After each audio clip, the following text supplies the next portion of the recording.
Il est l'une des principales figures de l'opposition camerounaise. Candidat à la dernière présidentielle en 2019, il est emprisonné puis assigné à résidence après avoir manifesté contre la réélection du président Biya. Maurice Kamto est notre invité. Bonsoir. Bonsoir. Bienvenue sur le plateau du Journal Afrique. Merci d'être avec nous. Alors, c'est la première fois que nous vous recevons depuis votre emprisonnement sur ce plateau. Peut-être une première question pour commencer. Dans quel état d'esprit êtes-vous ?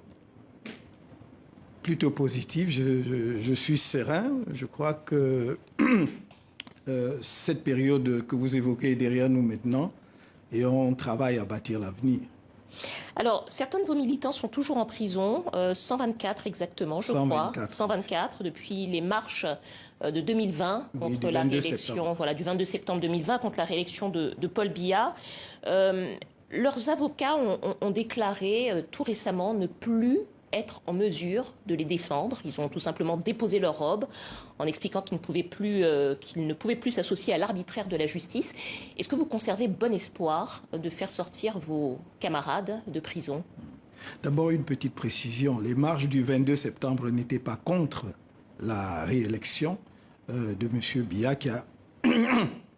L'élection présidentielle a eu lieu en 2018. C'était plutôt pour demander la fin de la guerre dans les régions anglophones du nord-ouest et du sud-ouest, la réforme consensuelle du système électoral, le rejet de la transmission du pouvoir de gré à gré et surtout la transparence ou en tout cas la lumière sur l'utilisation des fonds mobilisés pour l'organisation de la CAN 2019 qui devient CAN 2021-2022 au Cameroun. Voilà les raisons qui ont amené les militants du MRC, mais pas seulement, les Camerounais de tous horizons, à marcher le 22 septembre.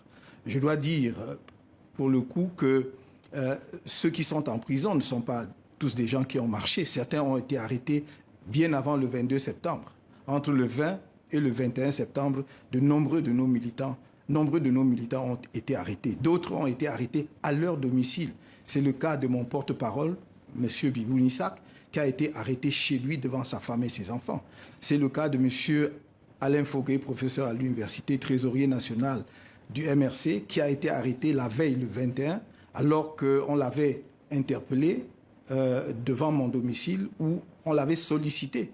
Est-ce que vous conservez espoir de les voir sortir Mais bien entendu, toutes nos démarches aujourd'hui, au plan national comme au plan international, visent à obtenir leur remise en liberté rapide, immédiate et sans condition. Ces gens n'ont aucune raison d'être là où ils sont. Ces citoyens qui ont essayé pour certains, d'autres qui ont marché effectivement, mais pacifiquement, n'ont aucune raison d'être derrière les barreaux. Certains devant le tribunal militaire, je dois dire la plupart devant les tribunaux militaires où ils encourent des peines allant jusqu'à la perpétuité, peut-être certains pour certains la peine de mort même, puisqu'on les accuse d'hostilité contre la patrie, d'insurrection, de complicité d'insurrection, de révolution et que sais-je encore.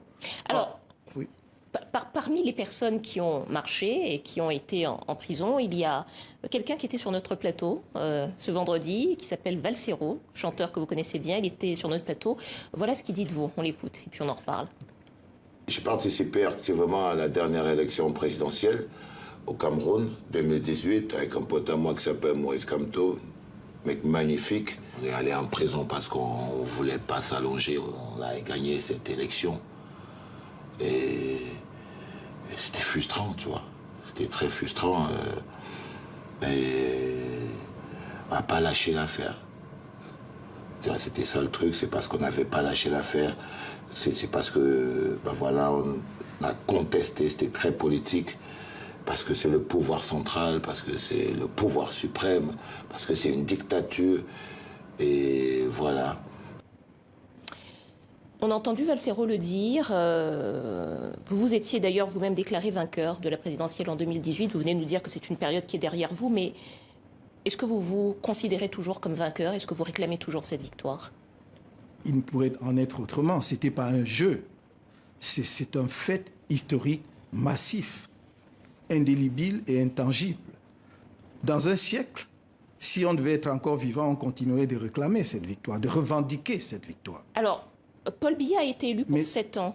Oui, c'est précisément la terminologie que vous utilisez me gêne. Il a été élu, il est au pouvoir pour 7 ans. Ce que je voulais dire tout à l'heure, que le fait de revendiquer notre victoire ne nous empêche pas de constater que quelqu'un d'autre gouverne le Cameroun depuis 3 ans, en tout cas depuis l'élection présidentielle de 2018. Ça aussi, c'est un fait, nous en prenons acte.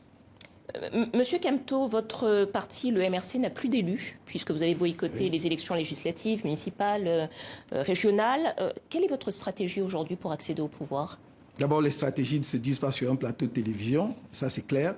Mais nous travaillons d'abord avec des autres forces politiques camerounaises, y compris des forces de la société civile, à proposer un code électoral qui devrait, à notre sens, faire l'objet d'une modification consensuelle. Et ce travail est en train de, comment dirais-je, de s'acheminer vers la fin, puisque nous avons fait des progrès importants. Je crois qu'il sera rendu public incessamment.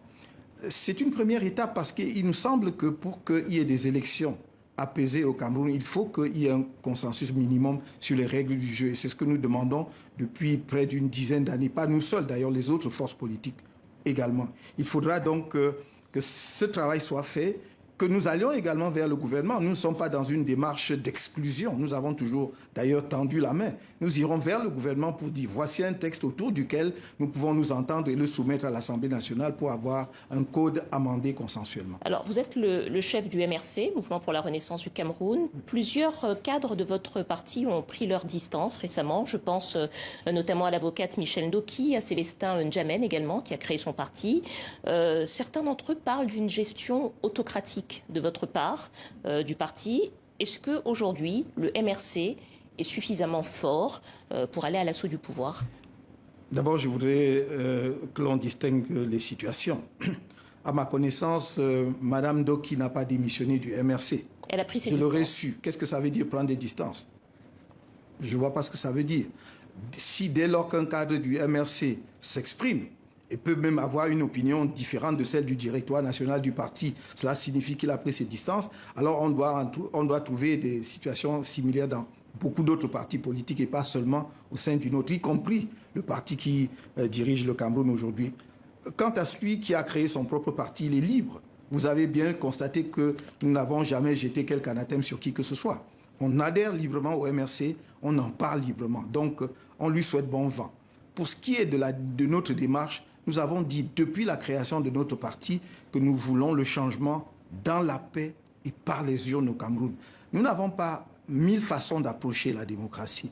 D'ailleurs, il n'y a pas d'autre façon d'approcher la démocratie que de passer par le processus électoral. C'est pour cela d'ailleurs que nous sommes fermement opposés à toute transmission de pouvoir de gré à gré qui ne passe pas justement par le choix souverain des Camerounais. Et donc nous préparons les échéances à venir. Il n'y a aucun problème à cet égard. Si l'on veut mesurer les forces du MRC, puisqu'on nous dit que tel a pris ses distances par rapport au parti, j'aurai une gestion autocratique alors que nous avons un directoire national au sein duquel toutes les décisions se prennent. Je vous signale au passage que Mme Ndoki n'est pas membre du directoire national. Comment peut-on parler de décision autocratique? Donc nous sommes prêts à prendre part aux échéances à venir. Très bien, nous suivrons tout ça alors. Merci beaucoup. C'est moi Maurice Kamto, président du MRC, Mouvement pour la Renaissance du Cameroun. Merci d'être venu sur ce plateau. C'est moi qui vous remercie, madame.